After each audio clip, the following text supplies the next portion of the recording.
Welcome back to The Explainer. So today we've got a fascinating and, honestly, a deeply terrifying subject to dig into. We are completely dissecting the mechanics of modern digital terror by taking a really close look at a chilling story called The Last Voice Note. Look, we aren't just reading a scary story today. We're actually going to unpack the architecture of its suspense and see exactly how a simple, everyday phone notification can spiral into an inescapable nightmare. To start, let's put ourselves right into the scenario with a super basic psychological question. Think about it. What is literally the scariest message you could possibly receive at 2 a.m.? The dead of night is when our defenses are universally at their absolute lowest. Our brains are sluggish, and the technology we normally trust to connect us suddenly becomes this conduit for something completely unknown. A 2 a.m. message basically forces an immediate, instinctual panic response. And that brings us to the inciting incident, which just illustrates this trap perfectly. At exactly 2:13 a.m., our main character Ravi gets a trembling voice note from his best friend Aman. Now, this message is masterfully engineered to trigger a panic attack. It establishes immediate intimacy by using Ravi's name. It throws in a desperate plea, which is the ultimate bait if you're a loyal friend. And then crucially, it just cuts off abruptly. It leaves this massive void of information that Ravi's panicked mind absolutely has to fill. Now, the medium of the message itself is actually your first major red flag. The story explicitly tells us that Robbie never really liked voice notes to begin with. And you can kind of see why, right? Unlike a flat text message that anyone could fake, a voice note carries the physical weight of the person sending it. You hear their breath, the tremble in their throat, the unfiltered fear. It demands to be listened to. It invades your physical space in a way that text literally just can't. From there, the escalation is breathtakingly fast. 2:13 a.m., the message buzzes. Aman isn't picking up his follow-up calls, so Ravi's anxiety completely spikes. He just grabs his jacket and makes the 10-minute walk over to his friend's place. Within a matter of minutes, Ravi goes from being safely asleep in his own bed to walking directly into the jaws of a trap. And by the very next morning, it's over, and the police are already investigating. Let's talk about that 10-minute journey. The environmental dread builds almost instantly. The narrative brilliantly strips away all normal sensory details to build tension. The streets are unusually quiet. There are no stray dogs barking anywhere, zero late-night traffic. It's just an eerie, total vacuum of silence. And then, the absolute most unsettling detail of all, he gets there and the front door is slightly open. It's not kicked in, it's just waiting. Okay, this is where the story pivots into something deeply unnatural. Ravi steps inside. The house looks entirely normal, nothing out of place, but he spots Aman's phone just lying there on the floor. He picks it up, and he realizes it is actively recording a brand new voice note right at that very moment. So if Aman isn't there, who or what triggered that recording? I mean, just imagine looking down at a glowing screen in a dark, silent house and seeing those numbers ticking upward. It introduces this literal ticking clock element to the suspense. The horror isn't something that happened in the past. It is actively happening right now, in real time. He's literally holding the device that is capturing his own unfolding nightmare. And then, the dead silence is broken.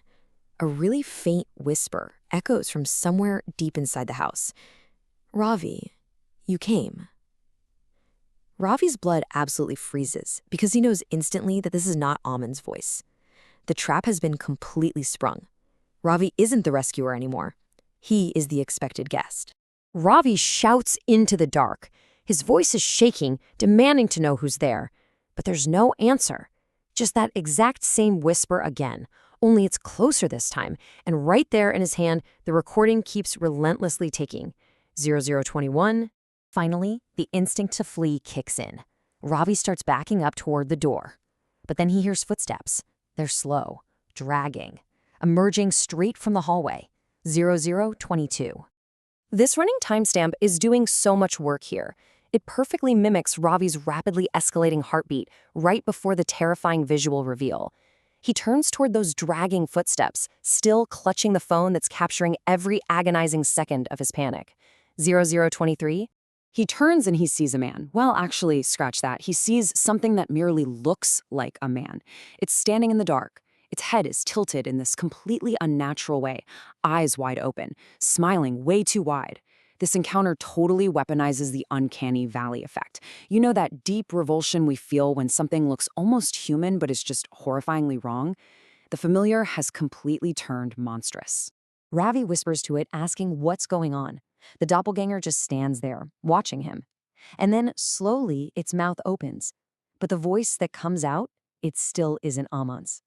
It says, "He listened, just like you." It is such a devastating punchline, it shatters any hope of a normal explanation. Amon fell for the trick, and now Ravi is caught in the exact same web. And this is where we see the mechanical genius of this entity. Remember how we started with Amon's trembling voice at 2:13 a.m. pleading for help? Well, suddenly the phone in Ravi's hand vibrates. A new voice note is automatically sent to his device. Ravi presses play and hears his own voice saying, "Amon, bro, don't come here." The entity literally steals Ravi's voice to automatically generate the exact same lure that brought him there in the first place. If we break down the mechanics, we see the entity operates exactly like a terrifyingly logical algorithm. It's a flawless, self-perpetuating cycle. Step 1, isolate the victim. Step 2, send a mimic recording to a loyal friend. Step 3, trap the rescuer when they show up. And finally, use their sheer terror to record the next lure, using their stolen voice. It is quite literally a digital virus manifesting in the physical world. The climax isolates Ravi completely. After hearing his own voice weaponized like that, he drops the phone. Instantly, the front door slams shut. The lights go out entirely, and in the pitch blackness, Ravi hears 2 sets of breathing. He is sealed in the dark with this mimic, with the sickening realization that his own voice is now the ammunition for the next trap. Fast forward to the next morning, and the physical reality of the trap is completely wiped clean. The police find an empty house. There's no sign of Ravi, no sign of Amon. Out of this entire terrifying ordeal, there is exactly one piece of evidence left behind. The phone, just lying on the floor, still recording. The physical bodies are gone, but that digital footprint remains.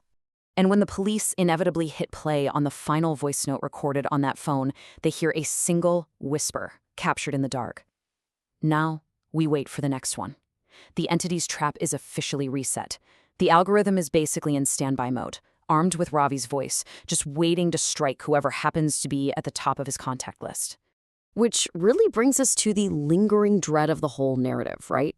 It's a cycle that bleeds right out of the story and into our own reality, weaponizing the blind trust we place in our contacts.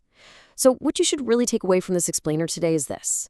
The next time your phone buzzes with an unexpected voice note in the dead of night, and you hear a familiar trembling voice asking for help, are you absolutely sure it's your friend on the other end? Or is the trap just waiting for you to listen?